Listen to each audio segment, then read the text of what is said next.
Hey there, Susie here. Today's episode of the HerBusiness Podcast is brought to you by the Profitable Business Workshop. It's how to finally reach your money goals and take control of your business finances, even if you're not a numbers person. Join me at this brand new online workshop on Wednesday, the 10th of July.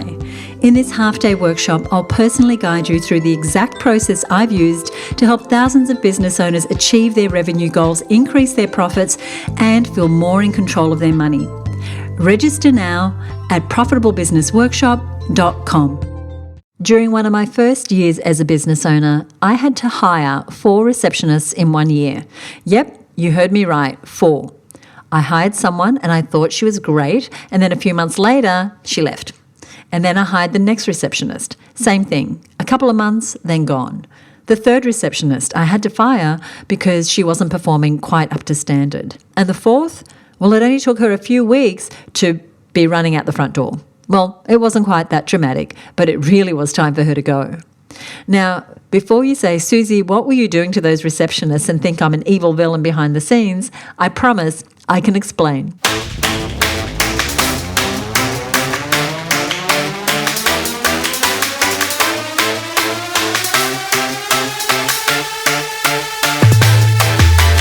Welcome to the HerBusiness Podcast, where we dive into the stories of women entrepreneurs who are making their mark. I'm your host, Susie Daphnis, and I'm the CEO at HerBusiness. Now, at this point in my business that I just described to you, managing people and having a team was just too confronting for me. I was still learning how to run a business in the first place, so having to be responsible for training and motivating and managing other people, I just didn't know how to do it. And I eventually came to the realization that the problem was not the applicants I was hiring, the problem was me. I was entirely focused on doing a great job of the hiring part, and I thought that was what I had to do. When it came to onboarding, to teaching, supporting, nurturing those employees, I didn't know that that was being part of being a good leader. So I wasn't being a good leader, which isn't a fun thing to realize for any business owner, but sometimes we all need a humbling and expensive slap in the face. I came to understand that you just can't hire someone, shove the phone or the laptop into their hands and say, get to work, because that's not how people operate. We're not machines. As the leader of your team, you are steering the ship. And if you want to be steering from a distance, hoping the team will run itself, you have to make sure that your team is trained to handle their duties independently. During my year of many receptionists, I never sat down and taught them our different processes. I didn't have a manual on how to do that job. We didn't have an onboarding manual either. Since then, I've become a master of onboarding and teaching, because that is the key to having a team that can run effectively, independently, and let's not forget, happily. Being a good leader and a good boss becomes far more complicated than you originally think when you start your business. I'm sure you know that. And just like my poor receptionists in the 90s, we don't have a manual on how to be a great business owner and leader either. We don't have a manual to follow. And leadership and management, they can be hard skills to learn. But thankfully, there are people like the guest we have on today's show. He believes that there are 3 phases to hiring and having a successful team: recruiting, retaining, and then raising the bar. He has some really great and out-of-the-box strategies to connect with your team, to get them on board and passionate about your mission, all while encouraging them to reach their own goals. I cannot wait for you to hear what he's got for us today. And he, by the way, is the one and only Mike Michalowicz. He is an international keynote speaker and the author of 8 fabulous books, including bestsellers Profit First and Clockwork, which have transformed over 300,000 businesses. He's an expert at leading strong and passionate teams, and today he's talking to us about how great leadership starts from the very beginning of the hiring process and doesn't stop at onboarding. There is so much good stuff that he's sharing with us today, and I can't wait for you to dive into this absolute gold. So let's take a listen.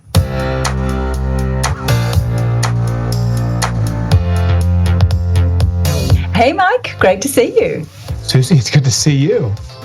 It's been a minute, but It has. What I have right here is your brand new book, All In, How Great Leaders Build Unstoppable Teams. That's the topic of our conversation today. Congratulations.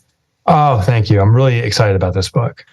I really love this topic, and I'm really excited to speak about it because we're committed to helping women grow thriving businesses. And there's a point where you have to have a team, otherwise you don't really have a sustainable business. And that is why I'm so excited about this topic, because I really believe what you share in the book gives such a great foundation for people to build unstoppable teams, as you say. But the book starts with a title of a chapter that's kind of a little gloomy, but it does set the stage for what's inside. And the title of that chapter is Why Most Teams Just Don't Care. Can you tell us about the scenario you're opening up with this title chapter? Yeah, for sure. I'll give you something that was an epiphany for me, and it made me completely aware of the misperceptions that we have as leaders. I've always heard that a mission, a vision for the company was the number one thing you had to have to glue a team together.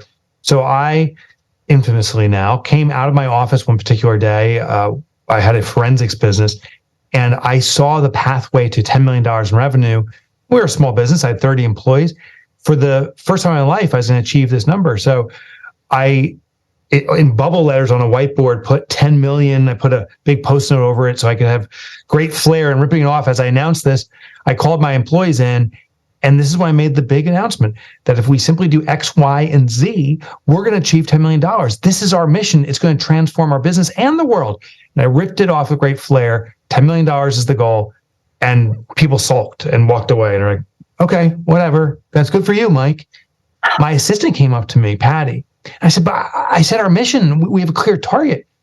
She said, Mike, if you get $10 million, you get the bigger house, you get the new car. What about our vision for ourselves? And that was the awareness I needed.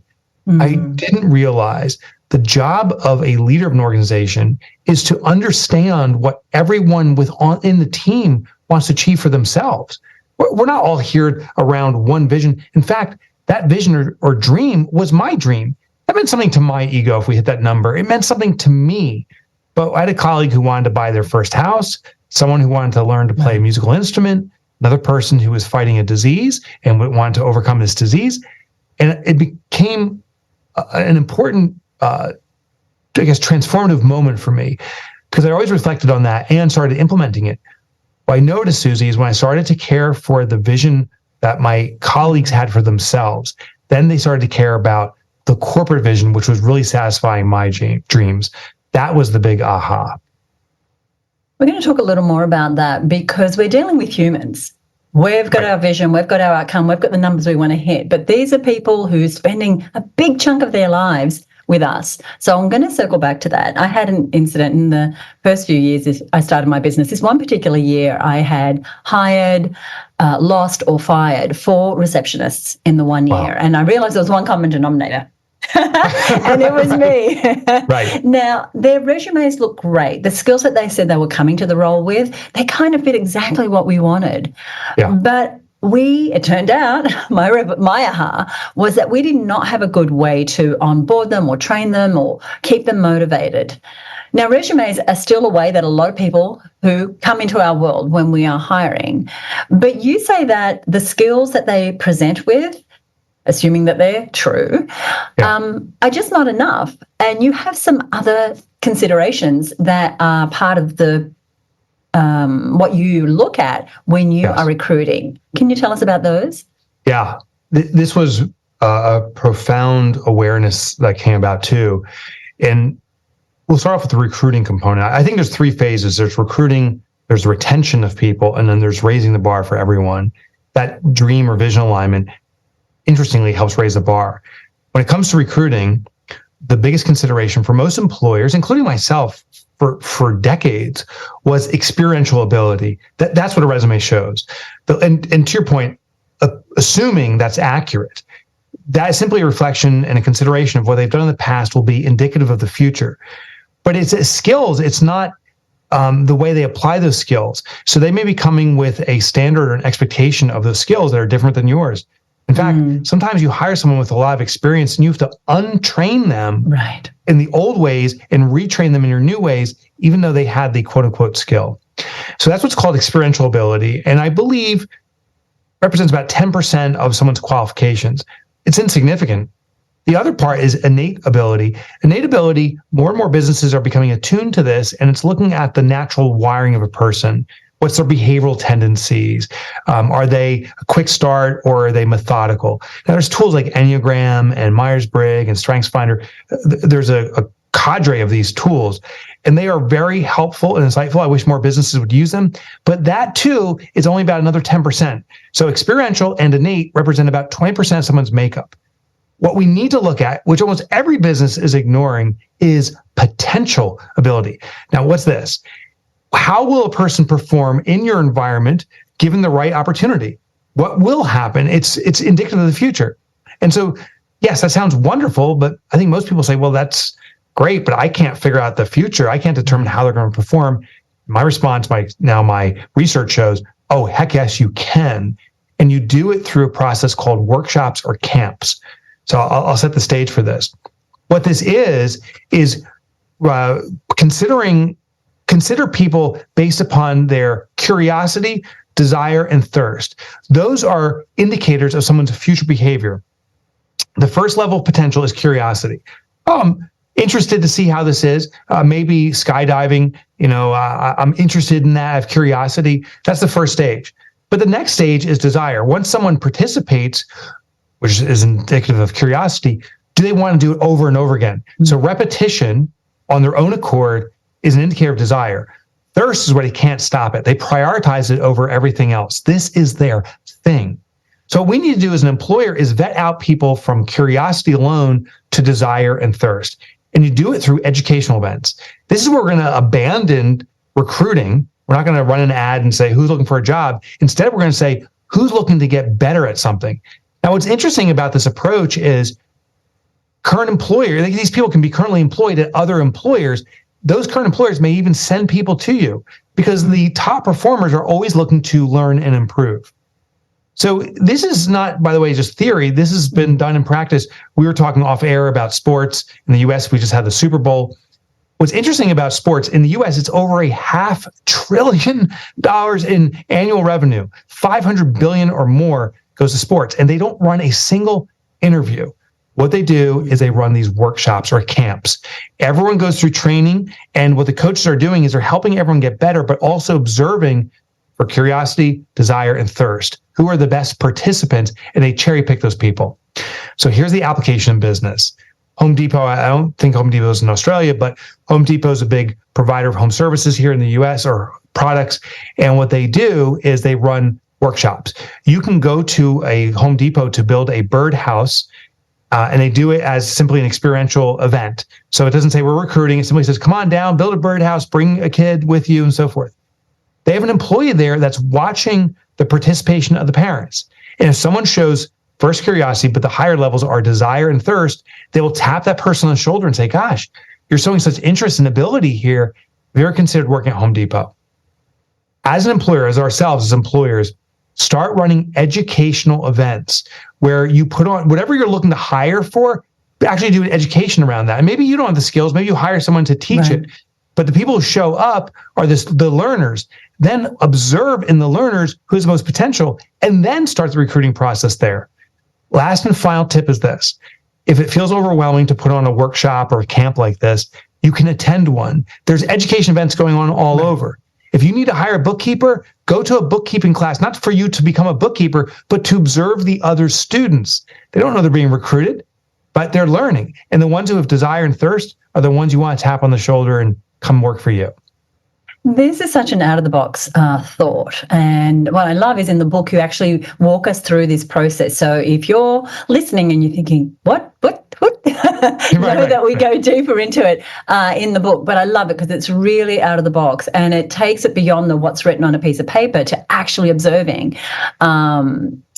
One of the other things in the book, well, the book is very hands-on in that you give us your processes, which is so generous, but you outline a recruitment system and a process that includes like an assessment followed by an interview, then having a prospective team member demonstrate their ability, then a deep dive interview, then possibly even a day where you actually pay them to come in. This seems like a lot. Why do you suggest such a thorough process? Yeah, so it's a technique that could be called a gauntlet. I think that has a little bit of a negative association with it. as you go through these workshops, it's a great way to identify potential, but you want to see someone's interest once you're in the recruiting or hiring process to see how committed they are to this. So we put barriers in place. Ironically, most employers want to make it as easy as possible. Get your application in, come in for a quick interview. We'll do it remotely, and you're off to the races. But the hiring experience is pretty miserable. About 5% who are hired under the current interview standard, if you will, last for more than 5 years and are top performers. Most people are moderate to low performers, right, or they don't stay long. If they're a top performer, they move on. So the gauntlet is a test for, quote unquote, commitment and interest in your organization.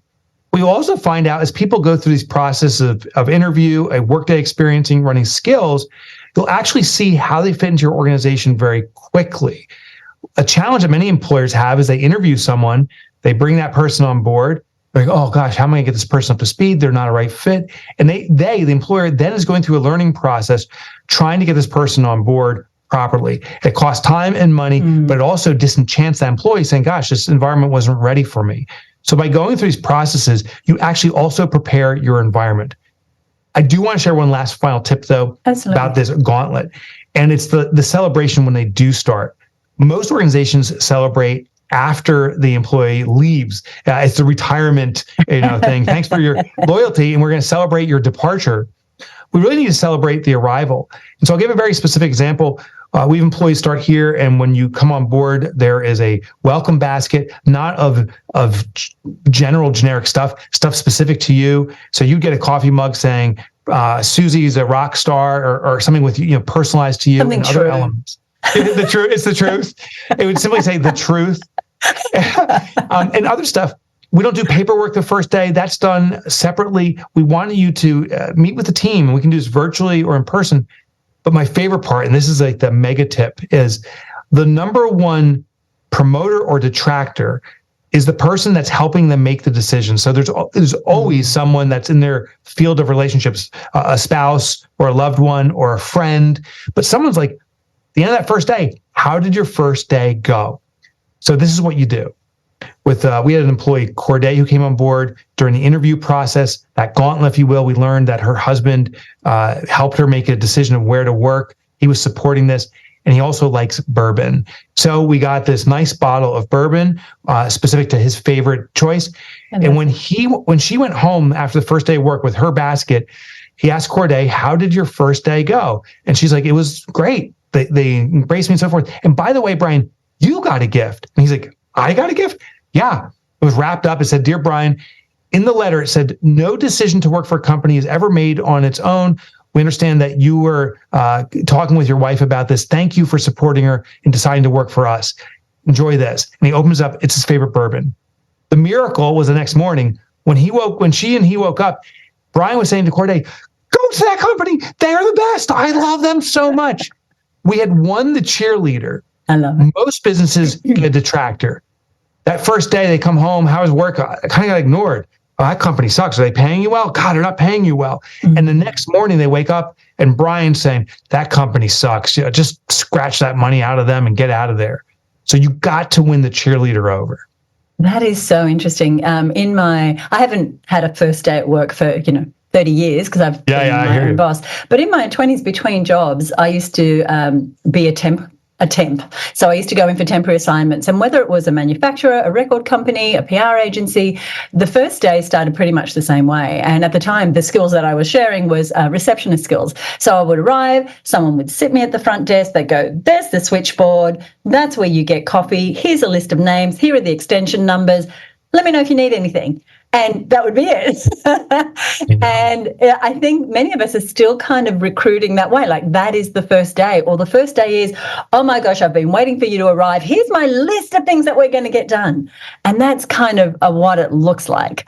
So I love this alternative of not only celebrating them, but you also in the book go into, well, what else do you do to onboard them? You don't just kind of go, hey, Right. You don't just say go and do. And I too did do that as an employer. I hired an employee, and within the first minute, I said, you have to get out the door and start billing. Many small businesses are in a position, or have put themselves in a position, where that person needs to get up to speed very quickly, and it's this panic. For the employee, you feel abandoned. It's like, I don't even know what I should be doing. And you're setting them up for failure. They're probably not going to meet your standard because they don't even know what it is. And then panic ensues. The first impression is the biggest impression. And so I think what a confident, powerful employer does is it's a relaxed environment. You come in or you arrive virtually and it's like, hey, we have time to sync up and connect and get to know each other. You're demonstrating there's no rush. You're demonstrating there's no panic. And I think that exudes confidence to the employee too. The process you mentioned earlier, the gauntlet, do you feel this is relevant for someone who's hiring their second or third employee as it is for someone who has a bigger team? Yeah, so we studied businesses from brand new startups to these large organizations and found that this process is a powerful vetting tool because it very quickly eliminates people who aren't sincerely interested, who aren't really committed. One of the techniques we use in the gauntlet, if you will, just basically friction points, is during the application process. And during the application process, we often write very long ads.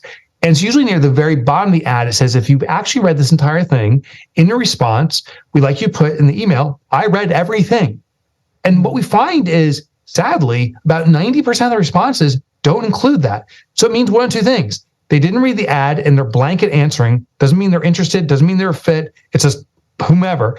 Or they don't know how to follow instructions, which for many of the positions we have, they need to follow or adhere to some instructions. So what's interesting is you get far less applicants by doing these friction points, but they're far more qualified. Now, the struggle many small business owners have is like, I need to get someone right away, and there's just panic, and I'm going to skip these steps. And if they hire someone that's not a fit, and they have to go through this again and again, it's actually the more costly process. It's the larger corporations who start getting into this routine. They're regularly filling their bench. They start getting ahead of the game. They say, I'm anticipating hire someone 6 months from now. Let me start this process now to start vetting out the people that are really interested and really have the most potential. Yeah. Who wants to go through 1,000 applications that are just spam, you know? Oh my gosh. I love that idea of the friction points. One of the chapters, I think this is my favorite chapter, Mike, and that is chapter 6, which is about psychological ownership. Because, I mean, we all hear, like, get people to buy into your vision and buy into your values. But there's more than that. And you share a wonderful story about an organization that share a couple of examples, but if you would share the one about their names.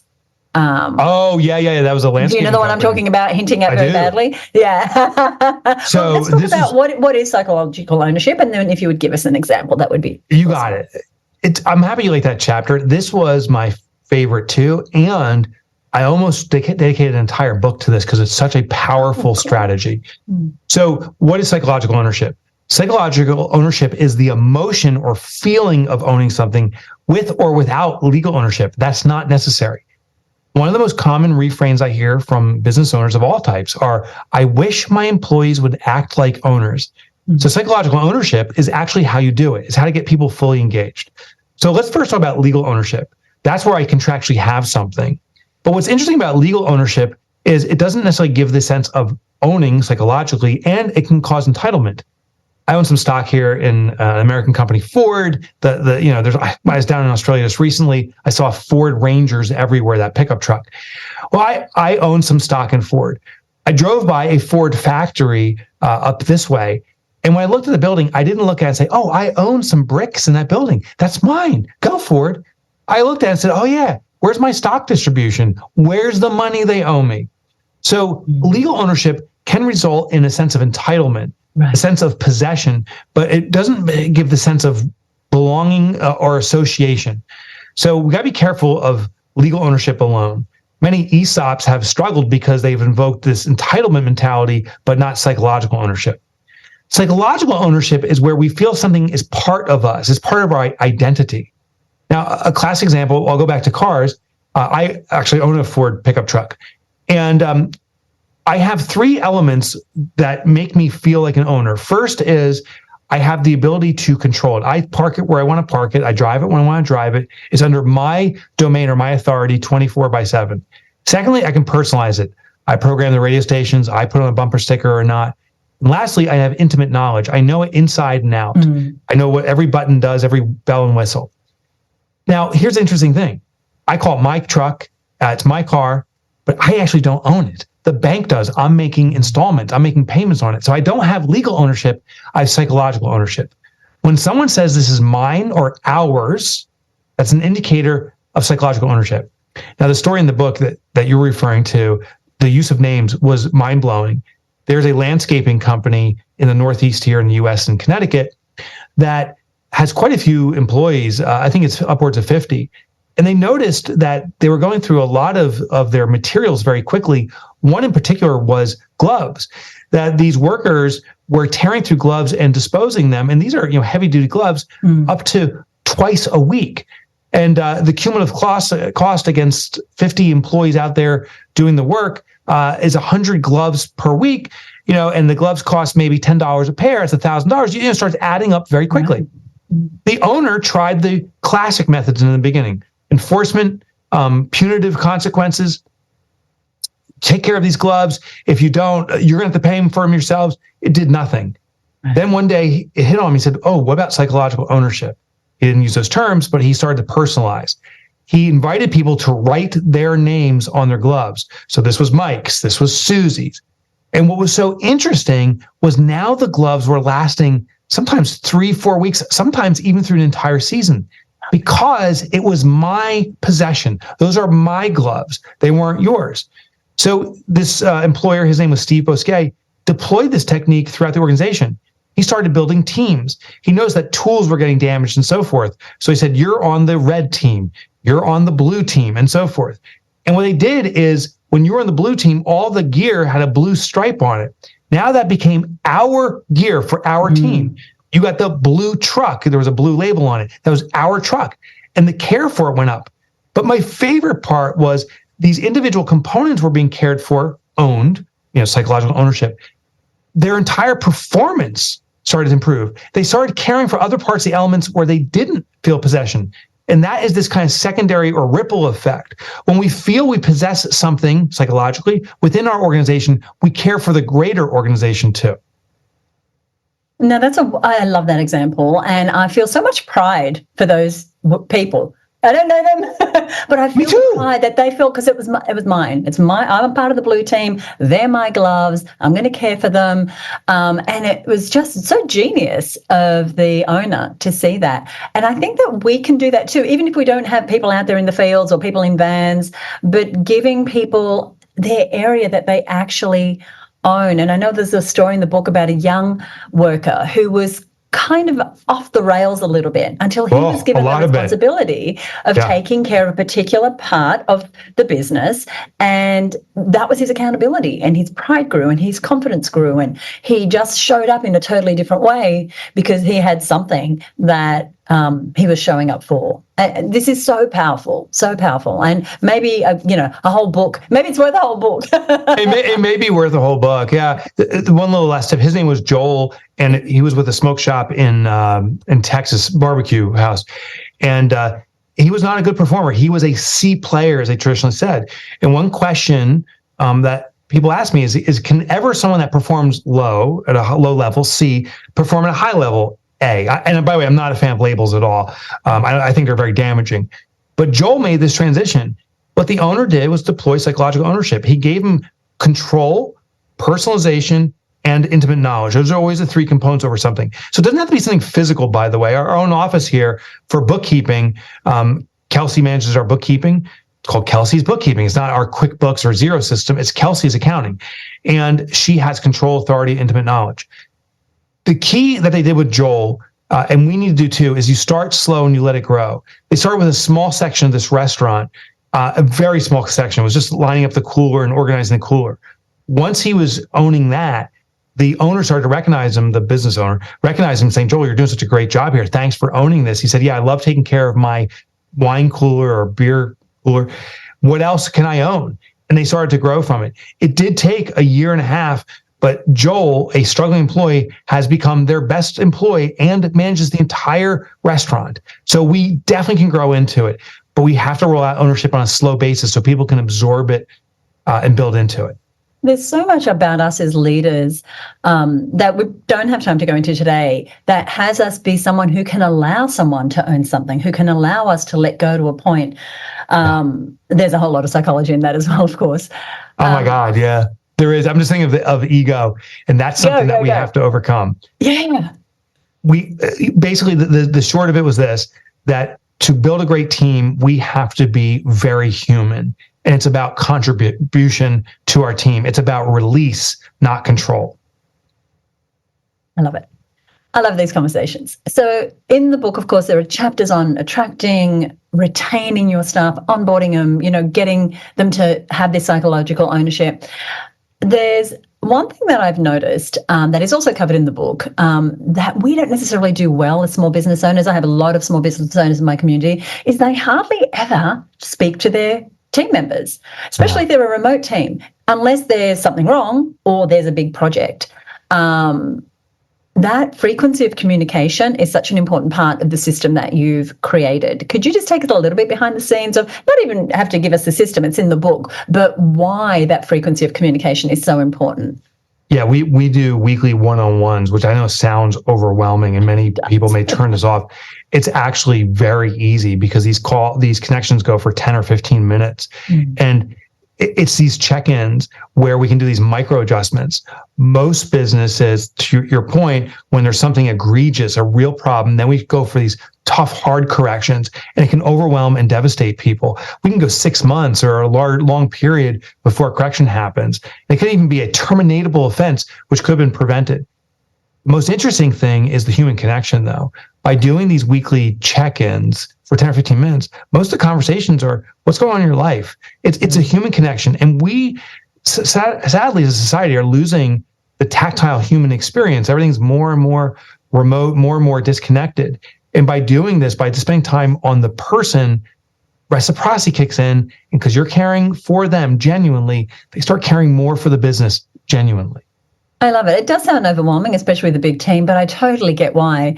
In 2019, my partner and I stayed in Manhattan for 10 weeks. It was a long-time dream to just rent an apartment and live like a New Yorker. And it forced us, because of the crazy time zone difference, to put in place something we hadn't done before. We've had weekly meetings for 30 years, but a daily huddle was something we introduced because we're so far away, we can't eyeball anyone.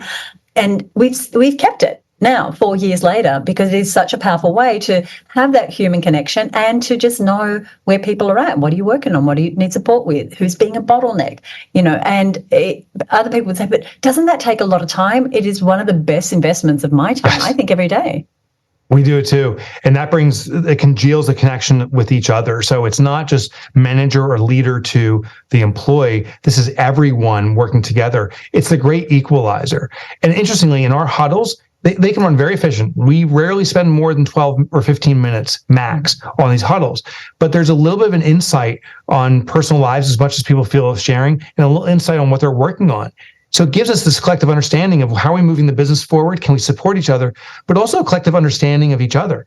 And we only work 4-day weeks, but we have 4 meetings every week. That's 200 little snippets on a person's life and a person's business work. It's a great form of connection every year. Right. We don't have the benefit of a water cooler conversation that a corporate might have. And that's kind of our little water cooler. And it's not a, gab fest. It is, like you said, like just a little check-in, but this is how we've kept our projects on track, on time. It's, that's part of our secret sauce. So I loved seeing that. And something further that you do, the weekly ones are just, I'm still sort of mulling on those. Yeah, say again, it sounds overwhelming. I invite, if you do it, start off with one person, see how it goes, and then let it grow. The mistake that we've seen businesses try to do is roll this out en masse. They set false expectations when it falls apart. So start slow, let it grow. Thank you. Now, many of us who are listening or watching know you as the author of Profit First, one of our earliest experiences of the genius of your work. We love helping women grow profitable businesses. I see running a team where it's not a revolving door, a team that stays, as very much a part of the contribution to a sustainable, profitable business. Can you speak to me about your thoughts around team and growing and scaling a business? Yeah, your team needs the business to be profitable because they're security, it revolves around this. I dive in all in on this concept of safety. And there's forms of physical safety, and an employer must deliver on that. But there's also forms of psychological safety. One of the most interesting finds I had is that open books are a great way to bring around financial security, even if the business is in a struggle state, because there is an awareness. Most employers withhold that information, and when problems happen, the employee doesn't see it coming. It's out of left field. If things are good, they had no idea. So by keeping the books open, people have a sense of how the business is performing, which actually enhances their financial security, even when finances are flowing and ebbing and flowing, I should say. And do you do that at a P&L level, or look, our goal is 1,000 of these courses at this many dollars, but where we came in is actually 50% of that. Therefore, everyone knows, oh, there's a bit of a gap. That wasn't a great month. Or do you actually go, here are the... Yeah, we go to, no, we don't dump over the entire P&L, but we do have it available should anyone inquire. Interestingly, no one's asked. We talk about revenue sources, expenses collectively, and our net profits, and we show it accumulating, or we actually had a year where we had decreasing profits, we were still profitable. And so we ask people, what questions do you have here? And we actually have to pull it out of them. But there is this acute awareness. Interestingly, we went through a really difficult experience as a business, unexpected thing, which I can't really talk about, last year, and was costly. And the team rallied around this. In fact, they said, okay, we know how to get through this. We know we will get through it. And people started performing in new ways in their role that was more efficient, brought around growing profitabilities. And I wonder if we didn't have that conversation, if we wouldn't even thought of new ways to bring things about. It triggered this innovation. And that was really interesting. I never expected that. Yeah, that's really, really interesting. Really interesting. Yeah. I have interviewed you for a number of your books now. And I mentioned to you before we started and popped this question in, is that your topics have included marketing with Get Different, systems with Clockwork, money with Profit First, team with this. As an author, how do you determine what topic you're going to approach next with your books? And what had you decide, well, I'm not just going to be the Profit First topic? Yeah. Right. And I think I could just be the profit first guy or whatever. And the thing is, I think I'd silo myself and I wouldn't serve my purpose. So I'll show you. I think I've showed this to you before. My life's purpose, I have it on my wall. I have it in every office. Right there, it says eradicate entrepreneurial poverty. That is why I believe I'm on this planet. So with that in mind, I asked myself and my constituency of readers, I'm very lucky to have quite a few, what are you struggling with now?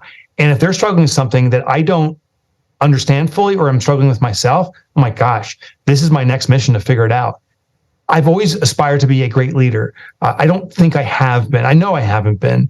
So when people are telling me, how do I lead a team, particularly after the COVID pandemic, it inspired me. I have to research, deep dive, apply it myself, and then share what I discover.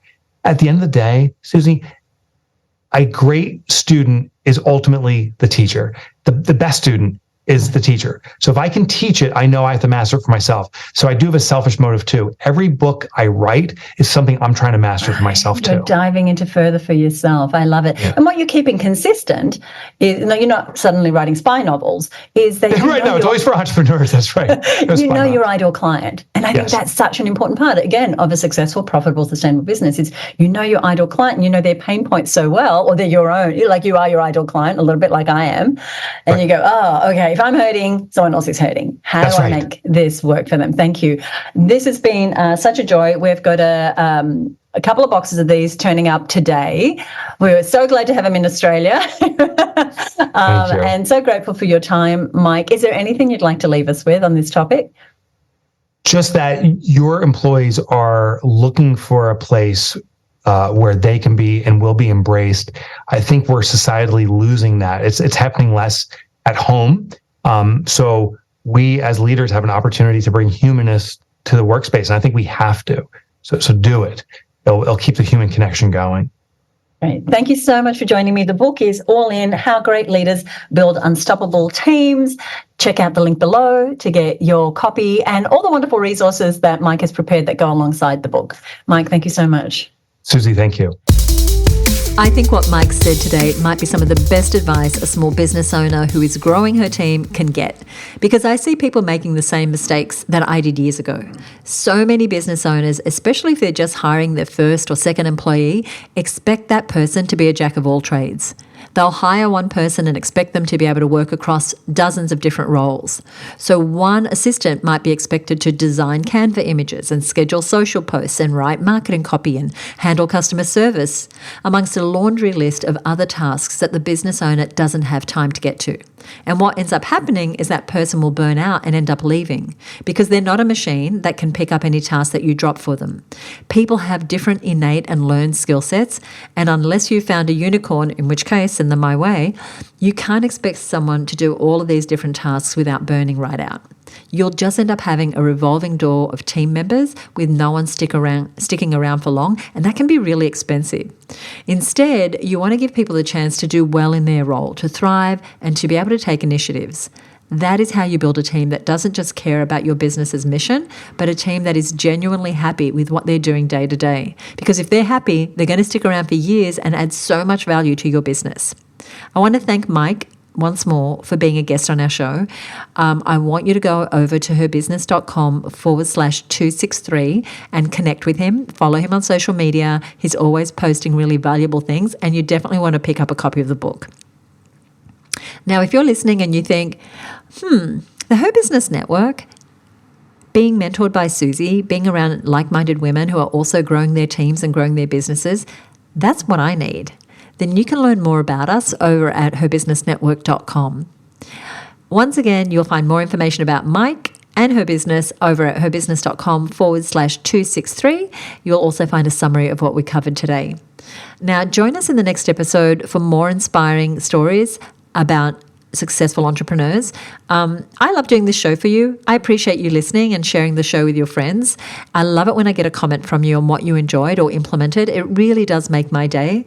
So you can email me anytime at podcast@herbusiness.com. If you're new to the show, welcome.